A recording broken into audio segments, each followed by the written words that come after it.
મનુષ્ય ભવની સાર્થકતા કેવી રીતે કરવી, મનુષ્ય ભવની સાર્થકતા કેમ કરવી, મનુષ્ય ભવની સાર્થકતા શેની અંદર છે, મનુષ્ય ભવને સાર્થક બનાવવા માટેના પગથિયાઓ શું છે, આ બધું વિશેષસહ આવરવા માટે આપણે અહીં પ્રયત્ન કરીશું. પણ જ્યારે આપણે મનુષ્ય ભવની વાત કરીએ કે મનુષ્ય ભવની વિશેષતાઓ, મનુષ્ય ભવને સાર્થક કરવા માટે મનુષ્ય ભવની વિશેષતાઓ જાણવી અનિવાર્ય છે. પણ જ્યારે આપણે મનુષ્ય ભવની વાત કરીએ તો બીજા ભવો અથવા તો બીજી ગતિઓ તેનું ખ્યાલ પણ અથવા તો તેનું જ્ઞાન તે આપણને હોવું જોઈએ. જીવ સૃષ્ટિની અંદર કેવા કેવા પ્રકારના જીવો છે, કેવી કેવી ગતિઓ છે, તે જો આપણને ખ્યાલ ના હોય તો ઇમ્પોર્ટન્સ આપણને ખબર ના પડે. સામાન્યથી સહજ રીતે આપણને કોઈ પણ વસ્તુ મળી જાય તો એનું ઇમ્પોર્ટન્સ રહેતું નથી. કોઈ પણ વસ્તુ, જે વ્યક્તિ જન્મે અને જન્મતા જ એની પાસે બધું જ ઐશ્વર્ય હોય તો એ ઐશ્વર્યનું એને ક્યારેય ઇમ્પોર્ટન્સ મૂલ્ય જલ્દી ખબર ના પડે. એ જ રીતે મનુષ્ય ભવ આપણને મળ્યું, પણ વર્તમાનમાં શું મનુષ્ય ભવ જે આપણને મળ્યું છે એની કિંમત ખરેખર આપણને સમજાય છે? ઘણા બધા ગુરુ ભગવંતોના પ્રવચનમાં આપણે સાંભળીએ છીએ, પણ છતાંય પાછા ને પાછા ત્યાં આપણે કેમ આવી જઈએ?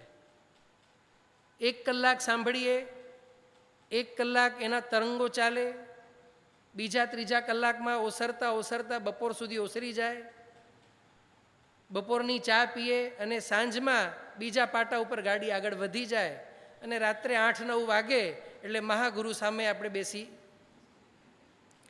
લગભગ આ જ ચેનલાઇઝ થાય છે. પણ આવું કેમ બને છે? આની પાછળનું કારણ શું? Where are V lacking? એ જો નહીં સમજાય તો શું સાર્થક નથી લાગતું? ના, સમજાય છે. તો વેર આર વી મિસિંગ? એ જો કડી આપણે પકડી લઈએ તો કામ થઈ જાય. કોઈ પણ વસ્તુને પકડવાની ઈચ્છા હોય પણ જો ન પકડી શકીએ આપણે તો એની પાછળ કંઈક નાનું કારણ હોય. એ કારણ જ્યાં સુધી હાથમાં ન આવે ને એ વ્યક્તિ મૂંઝાયા કરે અને જેમ એ કારણ હાથમાં આવી જાય હવે વ્યક્તિને લાગે મને રસ્તો મળી ગયો. પ્રાય કરીને આપણા બધા જીવનમાં કંઈક આવું જ છે.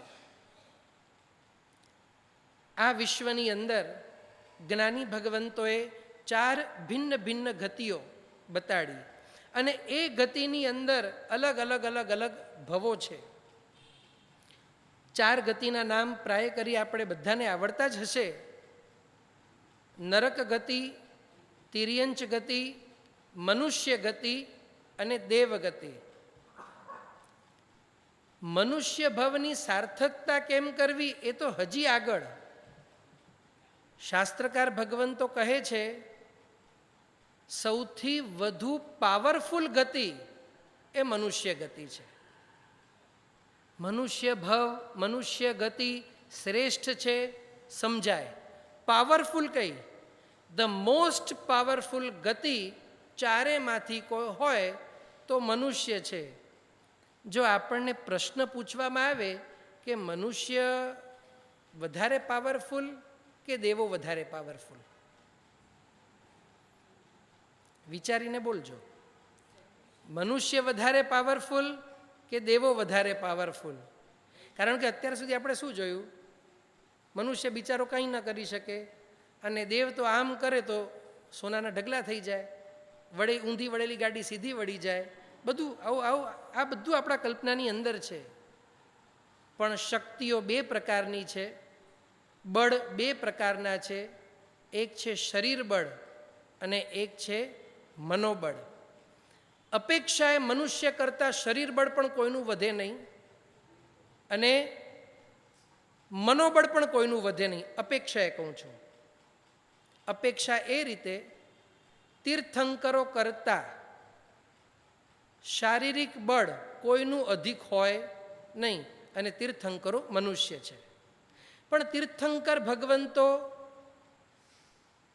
સિવાય જે સામાન્ય મનુષ્યો છે એ સામાન્ય મનુષ્યો માટે પણ કહ્યું મનોબળમાં દેવ કરતાં મનુષ્યો ચડે, કદાચ શરીર બળમાં મનુષ્ય કરતાં દેવો ચડી જતા હોય. આ બહુ સમજવા જેવી વાત છે. આપણે જ્યારે બળની વાત કરીએ ત્યારે આપણે લગભગ શારીરિક બળ જ જોતા હોઈએ. હા, શારીરિક બળ દેવો પાસે અધિક હોય, દેવ આમ કરે અને આખી બિલ્ડિંગ ઉંચકી શકે ને આવું આપણે સાંભળ્યું છે. યસ, બની શકે. પણ જે મનોબળ છે અને મનોબળ મનુષ્યમાં અધિક છે, માટે જ જ્ઞાની ભગવંતો કહે છે વીરતી ધર્મનો પાલન, સંયમ ધર્મનું પાલન અથવા તો પચખાણના પરિણામ એ ક્યારે પણ દેવને પ્રગટી ન શકે પણ મનુષ્યને થઈ શકે. અરે, શાસ્ત્રમાં તો એટલે સુધી કહ્યું કે અપેક્ષાએ મનોબળમાં દેવ કરતાં મનવાળા પશુઓ ચડી જાય. દેવ કરતાં મનવાળા પશુઓ, જેને શાસ્ત્રીય ભાષામાં સંજ્ઞી પંચેન્દ્રિય કહેવાય, મનવાળા પશુઓ એ પણ દેવ કરતાં ચડી જાય. પણ જો સૌથી અધિક બળ આ 4 ગતિમાંથી કોઈને હોય તો એ છે મનુષ્યને. જો આપણે બરોબર એનાલિસિસ કરીએ આપણા વિચારોને, તો અત્યાર સુધી આપણા મનમાં એવું જ હતું કે સૌથી વધુ પાવરફુલ તો દેવો. જે કંઈ કરવું હોય તે કોણ કરી શકે? દેવો. જે ઈચ્છા આવે એનું પાલન કરી શકે એવા દેવો. એટલે હંમેશા આપણે કોને ઈચ્છીએ? દેવોને. એક નાનકડી વાત પૂછવી છે. ઈચ્છા થાય તો દુઃખની શરૂઆત થાય કે સુખની શરૂઆત થાય? ઈચ્છા પૂરીની વાત નથી. ઈચ્છા પ્રગટે એટલે દુઃખની શરૂઆત કે સુખની શરૂઆત? હવે પૂરી થાય ત્યારે સુખ મળે. ઈચ્છા જ્યારે પૂરી થાય ત્યારે સુખ મળે. અને આ દુનિયામાં એવા કેટલા મનુષ્યો કે જેમની બધી જ ઈચ્છાઓ પૂરી થાય? નહીં ને? આજે હિન્દુસ્તાનમાં અમીર વ્યક્તિ હોય એની પણ ઈચ્છા હોય કે હું દુનિયાનો અમીર બનું. હિન્દુસ્તાનમાં જે મોટો સત્તાધીશ હોય એની ઈચ્છા હોય કે મારું વર્ચસ્વ આખી દુનિયા ઉપર રહે. જેનું વર્ચસ્વ આખી દુનિયા ઉપર છે એની એવી ઈચ્છા હોય કે આ વર્ચસ્વ મારા જિંદગી હું જ્યાં સુધી જીવું ત્યાં સુધી કાયમ રહે. બધું શક્ય છે. આપણે એલેક્ઝેન્ડરની સ્ટોરીઓ સાંભળતા નાનપણમાં. એની પણ બધી ઈચ્છાઓ પૂરી ન થઈ. ઈચ્છા પૂરી ન થાય ત્યાં સુધી અંદર દુઃખ અને દુઃખ જ. પણ જે ઈચ્છા પૂરી થઈ એનું આપણે ક્યારે સુખ નથી માણતા, પણ જે બાકી છે એનું દુઃખ અને દુઃખ રહે. હવે જો આ દુઃખમાંથી નિવૃત્તિ લેવી હોય તો એક એવી સ્થિતિ છે સંપૂર્ણ ઈચ્છા રહિત સ્થિતિ. અને જ્ઞાની ભગવંતો કહે છે આ સ્થિતિને માત્ર ને માત્ર મનુષ્યો જ સિદ્ધ કરી શકે. બાકી 3 ગતિમાં તાકાત નથી કે એ એમના ભવમાં કે એમની ગતિમાં ઈચ્છા રહિત સ્થિતિને પહોંચી શકે. ઈચ્છા રહિત સ્થિતિને જૈન દર્શનની અંદર વિતરાગપણું કહેવાય.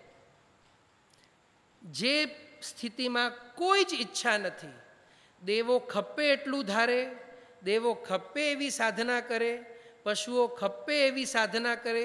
ઈચ્છા રહિત સ્થિતિ ઉપર પહોંચવાની તાકાત માત્ર અને માત્ર મનુષ્યોની છે. આ વાત હું એટલા માટે કરું છું, આપણને ખ્યાલ આવવું જોઈએ કે ભાઈ આપણી પાસે પાવર કેટલું, કે ભાઈ ધ ટોપેસ્ટ સ્થિતિ છે, જે ટોચની સ્થિતિ છે, એ ટોચની સ્થિતિ ઉપર માત્ર ને માત્ર મનુષ્યો જ પહોંચી શકે. ટોચની સ્થિતિ ઉપર પહોંચવું હોય તો એની સાધના માત્ર ને માત્ર મનુષ્ય ભાવમાં થઈ શકે. આગળ વધીએ. પહેલાં તો થોડુંક 4 ગતિનું સ્વરૂપ, જે આપણે આ 4 ગતિ સાંભળી, નરક ગતિ, તિર્યંચ ગતિ, દેવ ગતિ અને મનુષ્ય ગતિ. કોઈકને ખ્યાલ ન હોય તો 2 દિવસમાં પાક્કી થઈ જશે આ 4 ગતિઓ. સૌથી વધારે ભયંકર આ 4 ગતિમાંથી કઈ આપ કોઈ જણાવી શકો? ઘણા કહેશે નરક ગતિ. આ સંસારની અંદર તિર્યંચ ગતિ જેવી ભયંકર ગતિ કોઈ નથી. કેમ? આ બધી વાતો એટલા માટે કરું છું, બહુ પાયાની વાતો છે, કારણ કે અત્યાર સુધી આપણા મનમાં જેમ હતું દેવ આર મોર પાવરફુલ, નરક ગતિ વધારે ભયંકર છે, પાછું બધું ઘણું બધું અપેક્ષાએ આવશે, કમ્પેરિઝન થશે. કારણ કે નરક નારકીનો જે ભવ છે એની અંદર કોઈ પણ જીવ એક લિમિટેડ પીરિયડ સુધી રહી શકે. જોકે આપણી માટે એ આંકડો જો આપણે સાંભળીએ તો આપણને અનલિમિટેડ લાગશે, પણ છતાંય જ્ઞાનીઓ એને લિમિટેડ પીરિયડ કહે છે. મેક્ઝિમમ ઉત્કૃષ્ટમાં ઉત્કૃષ્ટ નરકમાં કોઈ જીવ રહે તો એ 33 સાગરોપમથી બહાર નહીં. હવે આ સાગરોપમ શબ્દ પાછો મૂંઝાવે. એન નંબર ઓફ યર્સ તમે પકડી લો. ઘણા જણાને સાગરોપમ ખબર છે. ગયા વખતે આપણે સાગરોપમની વ્યાખ્યા પણ કરી હતી. 33 સાગરોપમ. સાગરોપમની વ્યાખ્યા કરતાં ગયા વખતે મેં કરી હતી, આ વખતે ઘણા નવા હશે, ફરી પાછું કહી દઉં.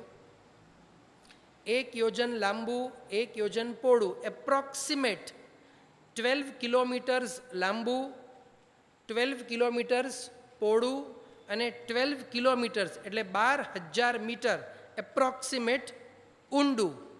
આટલો મોટો કૂવો 12,000 મીટર ઊંડો, 12,000 મીટર લાંબો, 12,000 મીટર પહોળો. 12,000 મીટર લાંબો અને 12,000 મીટર પહોળો પ્લોટ સાઇઝ વિચારી લ્યો. અને 12,000 મીટર ઊંડો એ જો પ્લોટ હોય, એ જો ખાડો હોય, એને તાજા જન્મેલા યુગલિક બાળક, એના વાળ એવા હોય, એટલા પાતળા હોય કે એમ એને ચીરો તો બીજું ચીર ન થાય, અને એના એવા ટુકડા કરવાના નાના નાના કે બીજો ટુકડો ન થાય. એટલા બારીક બારીક બારીક બારીક બારીક બેંદાની ચારણીમાંથી નીકળી જાય એટલા બારીક ટુકડા એના વાળના કરવાના. અને એવા વાળોથી એ આખો ખાડો ઠસોઠસ ભરી દેવાનો. આખો ખાડો ઠસોઠસ. આખા દુનિયાની બધી મિલિટરી પોતાના ટેન્કરો લઈને આવી જાય તો એ ખાડો 1 મિલીમીટર પણ દબાય નહીં. એટલું ભારી ભરખમ ટેન્કર એની ઉપર ચડે તો પણ મિલીમીટર દબાય નહીં. એટલું ઠસોઠસ એ ખાડાને ભરી દેવાનું. દર 100 વર્ષે એક વાળ કાઢવાનો. એટલે મને મારા જીવનમાં એક જ વાર કાઢવાનો મોકો મળે, અને એ પણ ન મળે, કારણ કે હું જન્મું એના આગલા દિવસે કોઈ કાઢે ને. આજે તો આપણે રોજ પત્રિકા વાંચીએ 64, 65, 72, 74, 90, 100 વાળા તો બહુ જૂજે જ મળે છે. એટલે એના ઉપરથી આપણે કેલ્ક્યુલેશન કરી શકીએ સાર્થક કરવાના વર્ષો કેટલા. અને દર 100 વર્ષે એક વાળ કાઢવાનો. આખો ખાડો જ્યારે ખાલી થાય એને જેટલો સમય લાગે એને 1 પલ્યોપમ કહેવાય. That is only 1 પલ્યોપમ. આ માપનું નામ છે. આ આપણે સાંભળતા નથી અથવા તો સાંભળ્યું નથી, કારણ કે એટલાના આપણે આસામી ક્યારે બનવાના નથી. આપણે જેટલાના બની શકીએ એટલું વિચારવાનું. કરોડ અબજ બહુ થઈ ગયા, પણ આ બધા આંકડાઓ આગળ છે, એને 1 પલ્યોપમ કહેવાય. એવા 10 કોડાકોડી પલ્યોપમ, એટલે કે 10 કરોડ પલ્યોપમ ગુણ્યા 1 પલ્યોપમ ઇઝ ઇક્વલ ટુ 1 સાગરોપમ. ઇઝ ઇક્વલ ટુ 1 સાગરોપમ. અને એવા 33 સાગરોપમ, દેટ ઇઝ ધી મેક્ઝિમમ આયુષ્ય ઓફ નારકી. આ વાત છે ને, મેં લગભગ 5 થી 6 વર્ષ પહેલાં 5 થી 6 કે એનાથી અધિક કોઈમ્બતુરમાં કરેલી, અને 2 યુવાનો પાછળ હસ્યા કરે. એટલે મેં પૂછ્યું, તમારા મનમાં શું છે? મને ખબર છે, કારણ કે સીધી જ વાત છે ને, આવી વાતમાં હશે એટલે કે ધીસ ઇઝ ઇલલોજિક, એટલે ઉઠીને કે યસ ધીસ ઇઝ ઇલલોજિક. સીધી વાત છે, ધીસ ઇઝ ઇલલોજિક. કે આટલું આયુષ્ય કે આટલા વર્ષો થોડી હોય, આટલા વર્ષો તો હોય જ નહીં. એટલે મેં એને એક સરળ પ્રશ્ન પૂછ્યો, એક વ્યક્તિ પોતાના જીવનમાં 100 અબજ કમાવે તો 100 અબજ વ્યક્તિ કેટલા રૂપિયા કમાવે? કે ડિફિકલ્ટ છે પણ જવાબ આવે. મેં કીધું ઠીક છે, કે એવી રીતે 100 અબજ વર્ષ સુધી બધા વ્યક્તિ કમાવે તો કેટલા રૂપિયા થાય? ઓહો, કે ઇનફાઇનાઇટ. બધું પોસિબલ છે ઇનફાઇનાઇટ થાય? કે હા પોસિબલ છે ને. મેં કીધું કઈ રીતે પોસિબલ થાય? વસ્તુ સમજજો. એટલે કે ઇનફાઇનાઇટનો આંકડો જો ન હોય તો પોસિબલ થાય? ન થાય. અને સમય આપણે પણ જોઈએ છીએ, પહેલાં પણ સમય હતો, લોકો જાય છે એની પછી પણ સમય. સૂર્ય ઉગવાનું ક્યારે બંધ કરતો? આપણી પહેલાં પણ ઉગતો હતો, આપણે જશું એના પછી પણ ઉગવાનો છે. ઘણા લોકો ગયા, સૂરજ ઉગવાનું બંધ કરતો નથી. ઘણા મહારથીઓ પણ ગયા, કોઈ મહારથીના માટે ક્યારે પણ સૂર્યએ આવું કહ્યું કે આજે વિશ્વનો શ્રેષ્ઠ વ્યક્તિ ચાલ્યો ગયો, આજે એક દિવસ હું ઉગીશ નહીં, એના માનમાં હું અસ્ત રહીશ, આવું કોઈ દાડે કોઈની માટે બન્યું નથી. અરે તીર્થંકર ભગવંતોનું નિર્વાણ થાય ને તો પણ બીજા દિવસે સૂર્યનો ઉદય સમયસર થાય, કોઈની માટે નહીં. કાળ કોઈને ઓબ્લાઇજ કરતું નથી, કાળ અવિરત ચાલે છે. અને આટલો મોટો કાળ આ નારકીનો હોય, મેક્ઝિમમ 33 સાગરોપમ. હવે વિચાર કરો, ખાલી વિચારજો ઘરે જઈને. અત્યારે વિચારવા બેસું તો 10 તો વાગી ગયા. આટલો મોટો ખાડો, આવડા નાના નાના વાળ, 100 વર્ષે એક કાઢવાનો, એ આખો ખાડો ખાલી થાય એટલા ટાઈમને એક પલ્યોપમ કહેવાય. એવા 10 કરોડ પલ્યોપમ ગુણ્યા 1 કરોડ પલ્યોપમને જે જવાબ આવે એ એક સાગરોપમ થાય. એવા 33 સાગરોપમ, દેટ ઇઝ ધી મેક્ઝિમમ આયુષ્ય. ઉત્કૃષ્ટ આયુષ્ય એ નારકીનો છે. પણ 33 સાગરોપમ પણ બહુ નાનું સ્પેન છે. જો બીજા સ્પેન આપણી સમક્ષ જ્યારે આવશે એ બહુ નાનું લાગશે. નારકીની અંદર પણ એનાથી અધિક રહેવાય નહીં. નારકીનો જીવ જ્યારે એ નારકીનું આયુષ્ય પૂરો કરે, એટલે કે નારકીમાં એનું મૃત્યુ થાય, પાછો એ નારકીમાં એનો જન્મ થતો નથી. એટલે ધીસ ઇઝ ધી મેક્ઝિમમ. પણ તિર્યંચની દશા કંઈક વિકટ છે. તમને ખબર છે તિર્યંચપણામાં કેટલો સમય સુધી આત્મા રહી શકે? કોઈને ખ્યાલ ખરો? તિર્યંચપણામાં પેલા પ્રશ્ન એ આપણે કરીએ, તિર્યંચ એટલે શું? તિર્યંચમાં આવે કોણ? આપણે 2-3 દિવસ બહુ સિમ્પલ લઈએ. તિર્યંચમાં કોણ આવે? કોઈ કહી શકે? બધા. ઘણાના મગજમાં એવું છે તિર્યંચ એટલે ગાય, ભેંસ, કૂતરા, બિલાડા, ઉંદર. પણ એવું નથી. વનસ્પતિ હોય, પૃથ્વીકાય હોય, પાણીના જીવો છે, અગ્નિના જીવો છે, વાયુના જીવો છે, આ બધા તિર્યંચમાં જ આવે. 2 ઇન્દ્રિય છે, અળસિયા છે, શંખ છે, ત્યાર પછી તે ઇન્દ્રિયમાં કીડી વગેરે છે, ચૌરિન્દ્રિયમાં માખી વગેરે છે, પંચેન્દ્રિયમાં બધા જ જીવો. તમને ગરોળી દેખાય તે પણ, સર્પ દેખાય તે પણ, સિંહ, વાઘ તે પણ, બધા જ આ બધા તિર્યંચમાં આવે. પાછા તિર્યંચમાં 2 ભેદ હોય. એક એવા પ્રાણી હોય જેમને મન હોય, એક એવા પ્રાણી હોય જેમને મન ના હોય. આ બધા તિર્યંચમાં. અને તિર્યંચમાં 1 ઇન્દ્રિય, 2 ઇન્દ્રિય, 3 ઇન્દ્રિય, ચૌરિન્દ્રિય અને પંચેન્દ્રિય. 1 ઇન્દ્રિયમાં કોણ આવે? પૃથ્વીકાય, અપકાય, તેવુકાય, વાયુકાય અને વનસ્પતિકાય. આ બધાને બરોબર સમજાય છે? આ સમજવું બહુ અનિવાર્ય છે, કારણ કે બોમ્બ તો હવે ફૂટવાનો છે. પૃથ્વીકાય, અપકાય, તેવું કાય, વાવું કાય અને વનસ્પતિ કાય. હવે વનસ્પતિમાં છે ને પાછા બે ભાગ છે. એક વનસ્પતિ એવી છે જે એક શરીરમાં એક જીવ છે. કેવી છે? એક શરીરમાં એક જીવ. અને બીજી વનસ્પતિ એવી છે જે એક શરીરમાં અનંત જીવ છે. એક શરીરમાં અનંત. હવે આ જે એક શરીરમાં અનંતા જીવ છે ને એમાંય પાછા બે પ્રકાર છે. એકનું શરીર એવું છે જે આપણે જોઈ શકીએ અને એકનું શરીર એવું છે કે જે આપણે જોઈ શકતા નથી.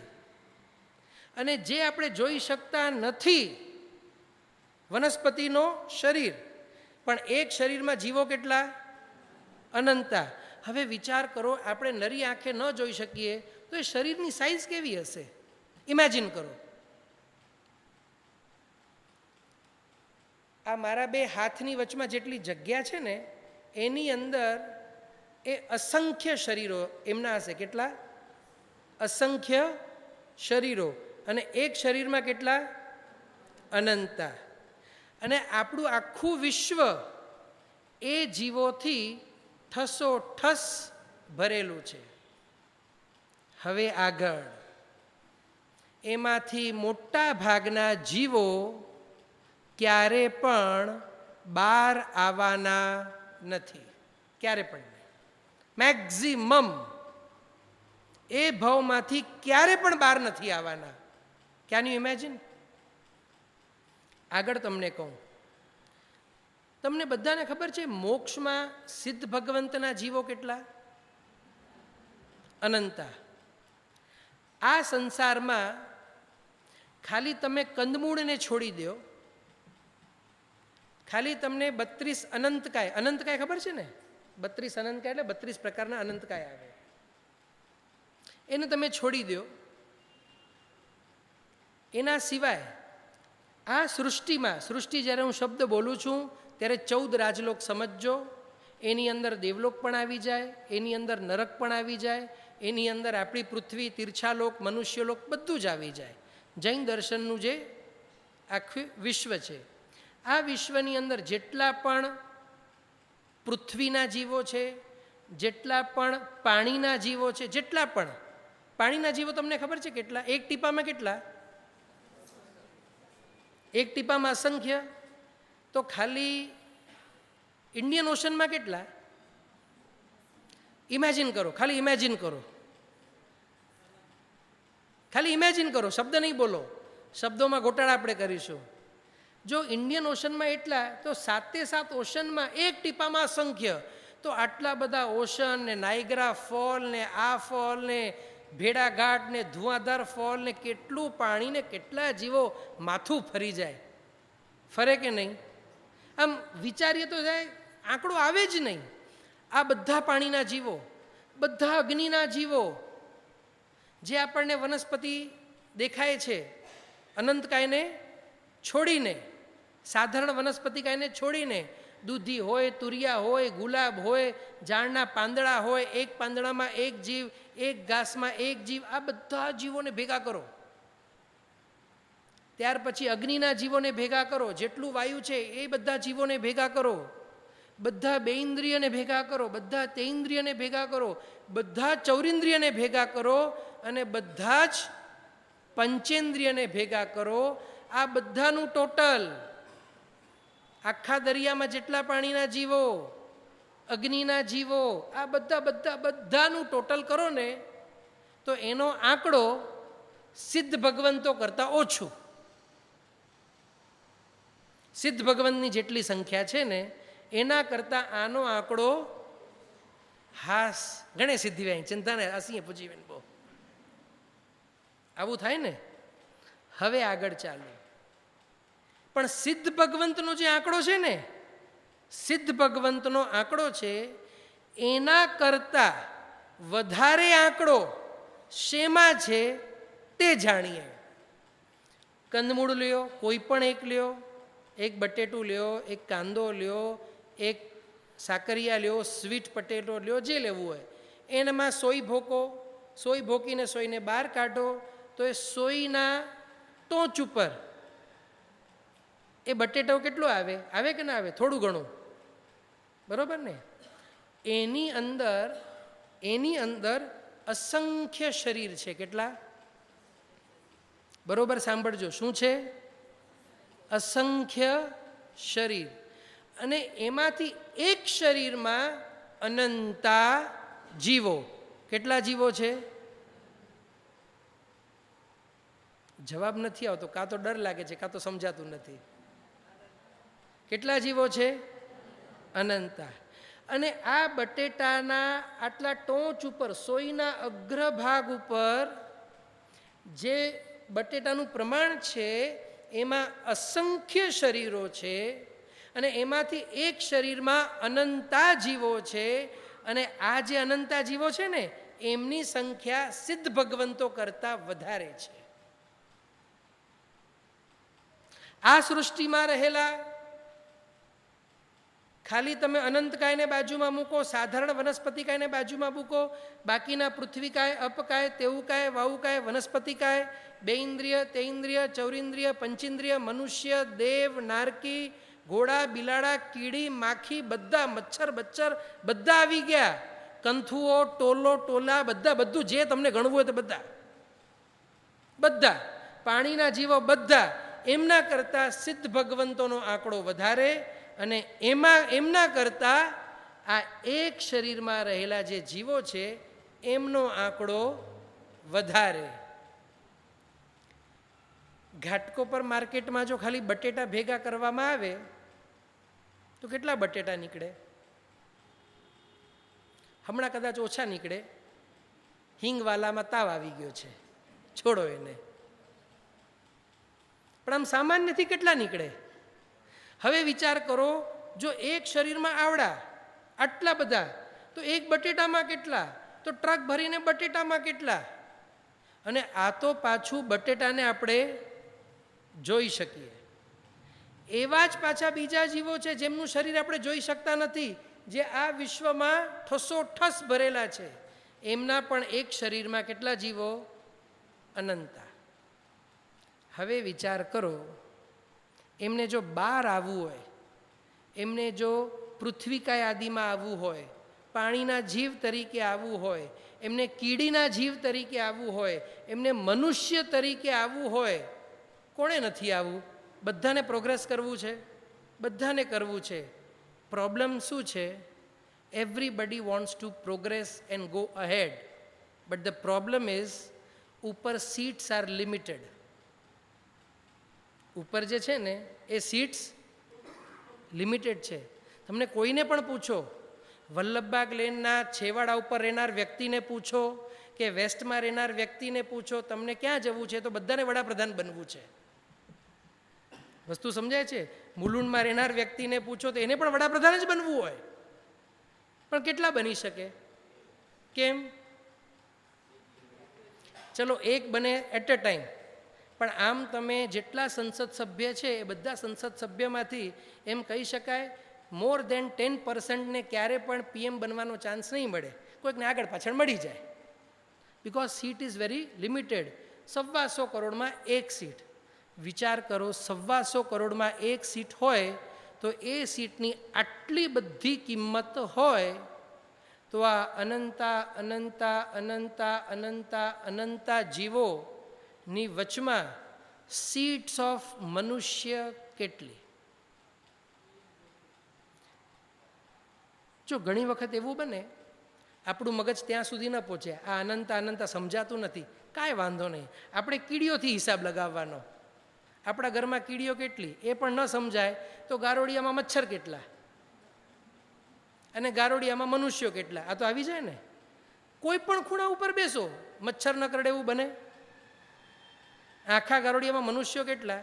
10,000, 15,000, 20,000, એટલા તો મચ્છર એક બિલ્ડિંગમાં નીકળે. એમાં ગટર બધી ખોલી નાખી તો ખબર પડે સ્ટોક કેટલું છે. હવે એવી તો જીવોની કેટલી બધી જાતિ અને પ્રજાતિઓ, ત્યારે આ મનુષ્ય ભવની લિમિટેડ સીટ્સ છે. હવે મને કહો, કોઈક વ્યક્તિ પીએમના સીટ ઉપર પહોંચી જાય અને કે ઠગીને હું પીએમના સીટ ઉપર આવી ગયો છું, બસ હવે તો આરામ કરીશ, એમ પણ મને કાંઈ તમારી પડી નથી, આ તો આ સીટ ઉપર પહોંચવા માટે હું આવી ગયો. જો પાવરફુલ ના હોય તો લોકસભા એને ઝાટકે ઉડાડી દે, એના જ પાર્ટીના એમપીઝ એને ઉડાડી દે અવિશ્વાસનો પ્રસ્તાવ કરી. કદાચ બહુ વગદાર હોય તો શું થાય, બહુ તો 5 વર્ષ પછી લાગે છે 5 વર્ષ ઘરે સૂતો રહે તો પબ્લિક એને ચૂંટે. પબ્લિક કોણે ચૂંટે? ના, જે એક્ટિવ હોય એને ન ચૂંટે. એક્ટિવ તો બધા હોય. આજે પીએમ પણ બહુ એક્ટિવ હોય, રોજ સવારના 4 કલાક ફૂટબોલ રમે, 4 કલાક ક્રિકેટ રમે, 4 કલાક બેડમિન્ટન રમે, તો એ પબ્લિક એને ના ચૂંટે. પબ્લિક ચૂંટે કોણે? એને અપાયેલું કાર્ય, એ કાર્યમાં એ સફળતા મેળવે, એને અપાયેલી જવાબદારી, એ જવાબદારી એ પ્રામાણિકપણે નિભાવે તો જ એને બીજો ચાન્સ મળે. કર્મનો પણ આવો જ નિયમ છે. અપાયેલું આ પદ મનુષ્ય ભવરૂપી પદ, અને એ પદને જો આપણે ન્યાય આપીએ તો કર્મ સત્તા સેકન્ડ ચાન્સ આપે. જો ન આપીએ તો forget it, there is no another chance. હારી જાય કોઈ કે પ્રજાને, જો હું મારી ક્ષમા થઈ, મને ભૂલ કરજો, please please, I request you, તમે પ્લીઝ ઉપર જઈને કહો મને પદ પાછું આપે. આવું ક્યારે પણ બન્યું છે નહીં. તો કર્મસત્તાનો પણ આ જ નિયમ છે. પહેલાં જ્યાં સુધી આપણને મનુષ્ય ભાવની ઇમ્પોર્ટન્સ ખબર નહીં પડે, અને એક વસ્તુ સમજી લેજો, મનુષ્ય કરતાં તિર્યંશ તો વધારે છે જ, મનુષ્ય કરતાં નરકના જીવોની પણ સંખ્યા ઘણી બધી વધારે. એટલે એક નરકમાં જેટલા નારકી છે ને, એક નરકમાં, એ પણ એમની સંખ્યા પણ મનુષ્ય કરતાં કંઈક ઘણી વધારે છે. એને અસંખ્ય કહેવાય. એવી જ રીતે દેવોની સંખ્યા, એક વ્યક્તિ પાછળ અત્યારે જેટલા મનુષ્યો છે અઢી તમે ભરત ક્ષેત્ર કયો, મહાવિદય ક્ષેત્ર કયો, ઐરાવત ક્ષેત્ર કયો, બીજા દ્વીપના મહાવિદય ભરત કયો, જેટલા મનુષ્યો છે ને, જેટલા મનુષ્યો, એ બધા જ મનુષ્યની પાછળ જો 1 કરોડ દેવતા લગાડવામાં આવે ને, 1 કરોડ કહું છું, બધા જ મનુષ્ય પાછળ, તો પણ ઘણા દેવતા એવા બાકી રહે, ઘણાએ દેવતા કે જેમને મનુષ્ય પાછળ જવાનો મોકો, એટલે ખૂટે નહીં. કરોડ ઓછું કહું છું, તમને 100 કરોડ મૂકવાય તોય વાંધો નહીં. એક વ્યક્તિ પાછળ 100 કરોડ દેવતા મૂકવામાં આવે તો દેવતા કેટલા ખપે? તમને પૂછું છું, કેટલા ખપે? દેવતાની સંખ્યા ખૂટે નહીં. સારું છે ઇન્કમટેક્સ ડિપાર્ટમેન્ટ દેવતાઓને હાયર નથી કરતા, ને તો ભૂખા બોલાવી દે.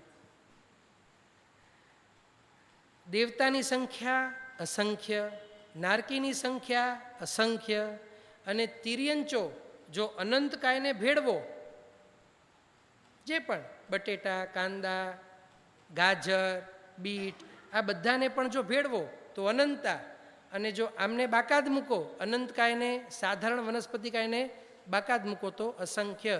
ફક્ત મનુષ્યો જ સંખ્યાતા છે, ફક્ત મનુષ્યો. હવે આગળ વધીએ.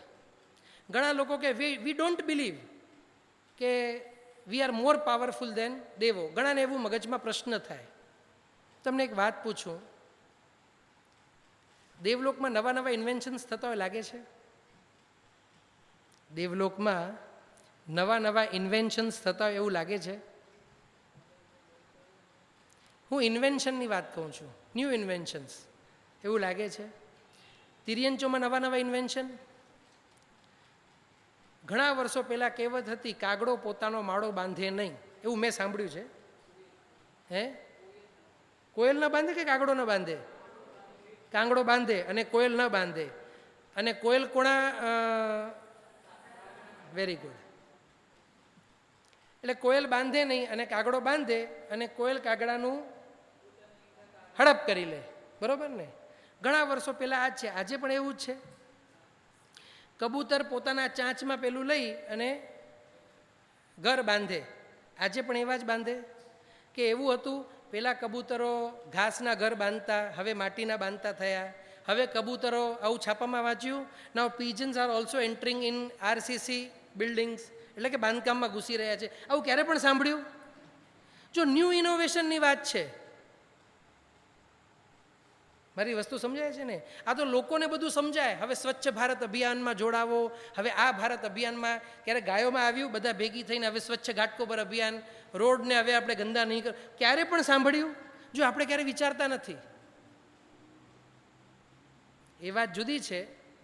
સ્વચ્છ ભારત અભિયાનમાં હિન્દુસ્તાન જલ્દી સ્વચ્છ નહીં થાય, કારણ કે ગાંધીજીના 2 ચશ્મામાં જ્યાં સ્વચ્છ છે ત્યાં ભારત નથી, અને જે આંખમાં ભારત છે ત્યાં સ્વચ્છ નથી.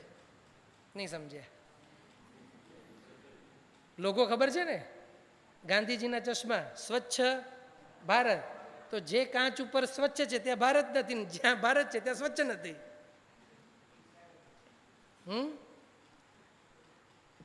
તો આ ઇનોવેશન્સ જે છે એ નથી નારકીમાં દેખાતું.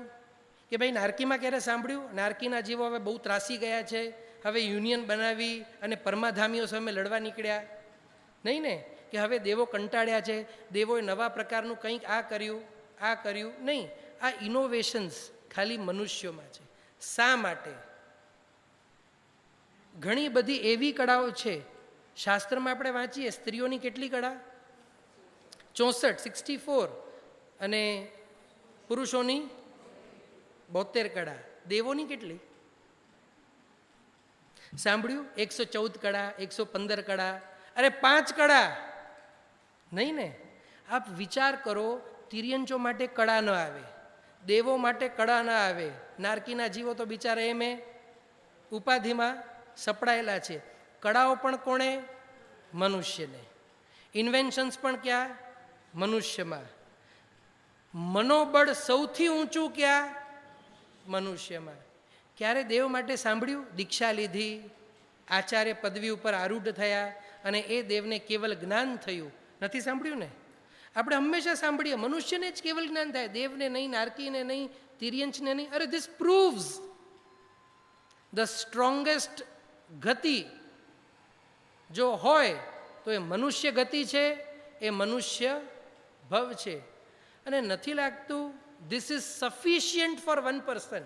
એક વ્યક્તિને પોતાના મગજની અંદર આ વાતને પ્રસ્થાપિત કરવા કે મનુષ્યથી અધિક બળવાન બીજું કંઈ જ નથી, તો આટલી મેટર નથી સફિશિયન્ટ?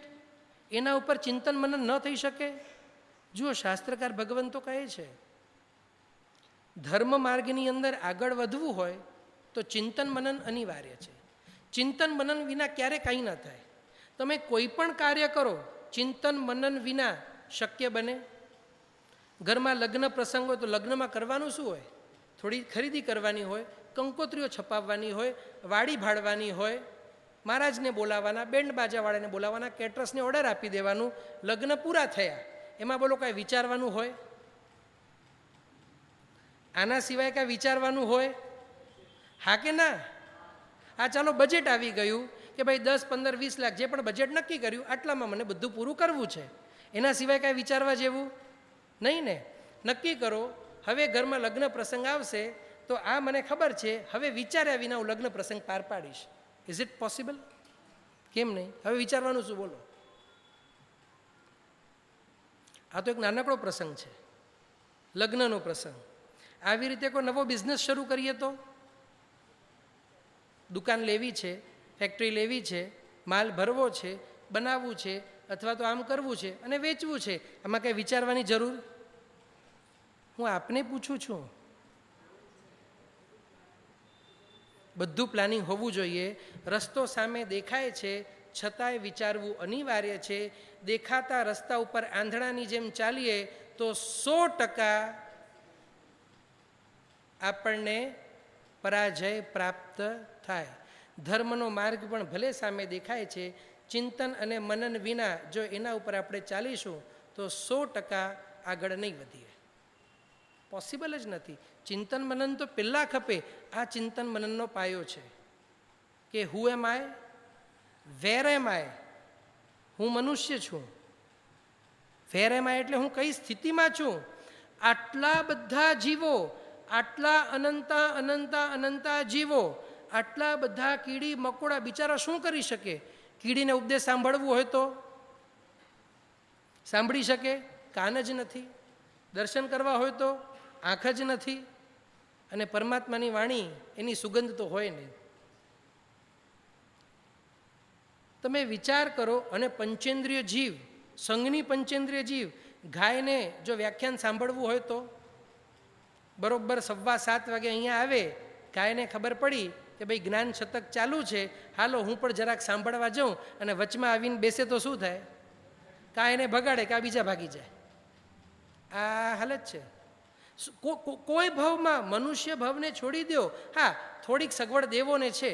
દેવ આવી શકે, તીર્થંકર ભગવંતો પાસે આવે, એમને ચામર વીંજી શકે, પણ ત્યાં બીજું અડચણ છે. દેવોને ધર્મ કરવામાં મોટામાં મોટી અડચણ ખબર છે શું છે? દેવ ભવની લોલીપોપ.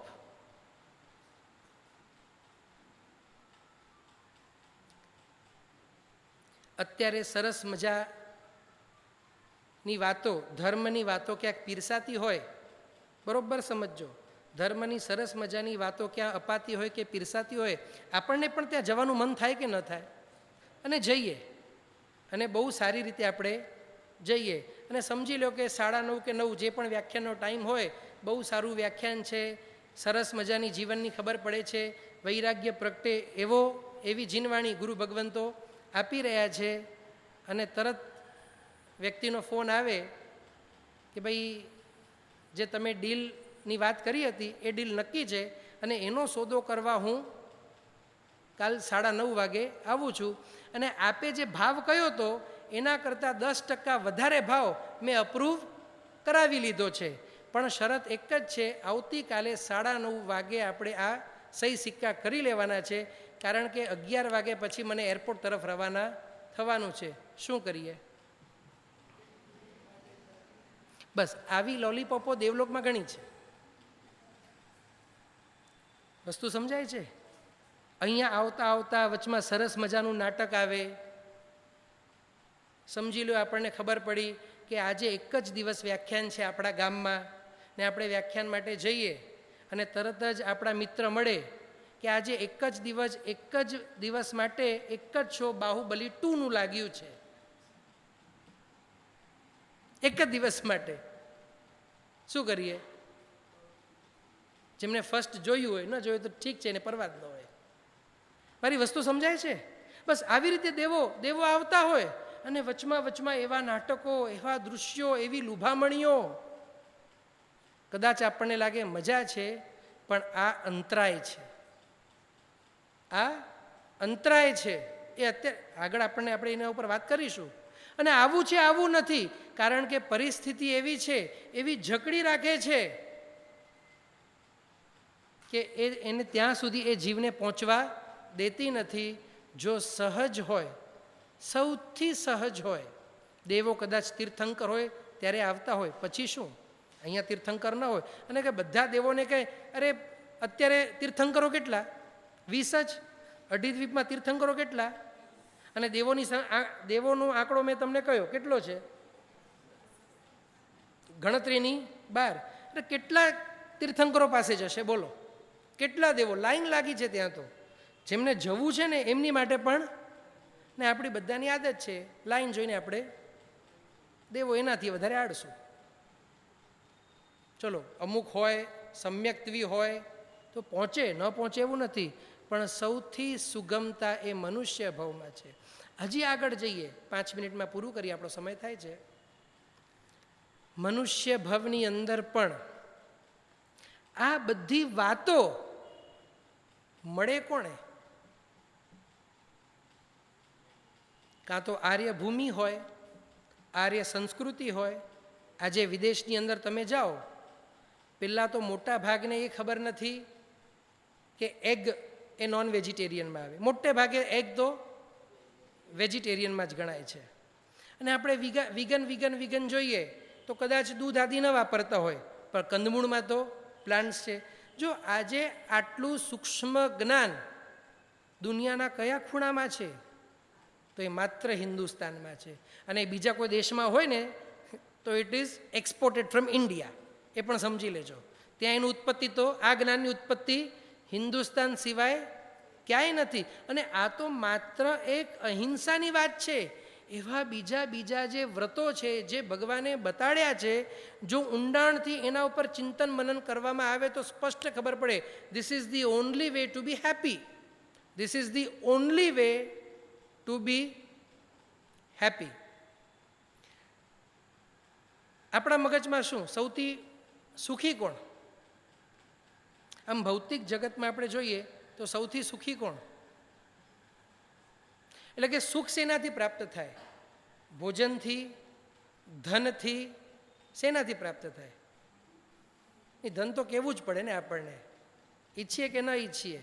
આપણે બધા એ ચક્રમાં ફસાયેલા છીએ. પણ જો બરોબર આપણે સમીક્ષા કરીએ, આજે દુનિયાનો કે હિન્દુસ્તાનનો જે સૌથી ધની વ્યક્તિ હોય, જે સૌથી ધની વ્યક્તિ હોય, એને કદાચ બીજા દિવસની ખાવાની પીવાની ચિંતા ન હોય.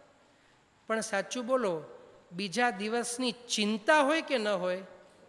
બરોબર સમજજો, અહીંયા માત્ર ખાવા પીવાની ચિંતાની વાત નથી. કાલે હું શું કરીશ, મારી કંપનીના શેર તો ઘણા સમયથી એ જ જગ્યાએ ઊભા છે, છેલ્લા 3 મહિનાથી જ વધવા લાગ્યા છે. મારી વસ્તુ સમજાય છે? આ તો સાલું 900,000 એનાથી આગળ વધતું જ નથી. આ તો હમણાં કંઈ 1400 ને આંબવા લાગે છે. આવા બધા વિચારો આવે કે ના આવે? અને એક દિવસમાં 100 રૂપિયા ગગડે એટલે તરત બીજા દિવસે છાપામાં આવે, આટલા લાખ કરોડ રૂપિયાની સંપત્તિ એની ગગડી. તમને લાગે છે ચિંતા ન હોય? હોય જ ને. એટલે મને કહો, કઈ સ્થિતિ એવી છે સંસારની અંદર કે જે આંબ્યા પછી એ વ્યક્તિ એકદમ સુખી, કોઈ ચિંતા નથી, આવતીકાલે મને કોઈ કોમ્પિટિશનમાં ઉતરવું નથી, એવી સ્થિતિ કઈ? સંસાર નિયમાત છે, કોઈ જ નહીં ને. ભગવાને સ્પષ્ટ કહ્યું, જે દિવસે આપણે ઈચ્છા ઓછી કરવાનું કાર્ય કરીશું, સુખ વૃદ્ધિ પામશે. કારણ કે નિયમ છે, નિરોગી થવા માટે શરીરમાં ઝેરનું પ્રમાણ ઘટવું જોઈએ. શરીરમાં ઝેરનું પ્રમાણ ઘટતું જાય તો વ્યક્તિ નિરોગી થતો જાય. એવી જ રીતે ઈચ્છાનું પ્રમાણ ઘટતું જાય, જીવ સુખી થતો જાય. આ જ કેલ્ક્યુલેશન્સ એના ચાલવાના છે. આ ઈચ્છાને સંયમિત કરવા જે જ્ઞાન આપણને જોઈએ, એ જ્ઞાન સૌથી સુલભ આ મનુષ્ય ભવની અંદર છે. અહીંયા આપણો સમય થઈ ગયો છે. આગળ આપણે હજી ડિટેલમાં મનુષ્ય ભવને વિસ્તારથી આપણે હજી જોવાની કોશિશ કરીશું. મનુષ્ય ભવમાં એવી કઈ વસ્તુઓ છે જે ફક્ત આપણી પાસે જ છે, બીજા કોઈ ભવમાં નથી, એવી ઢગલાબંધ ધ મોસ્ટ વેલ્યુએબલ વસ્તુઓ વર્તમાનમાં આપણી પાસે છે. એની વેલ્યુ ખબર નથી, એ વાત જુદી છે. એને આપણે ધીરે ધીરે પ્રકાશિત કરવાનો પ્રયત્ન કરીશું.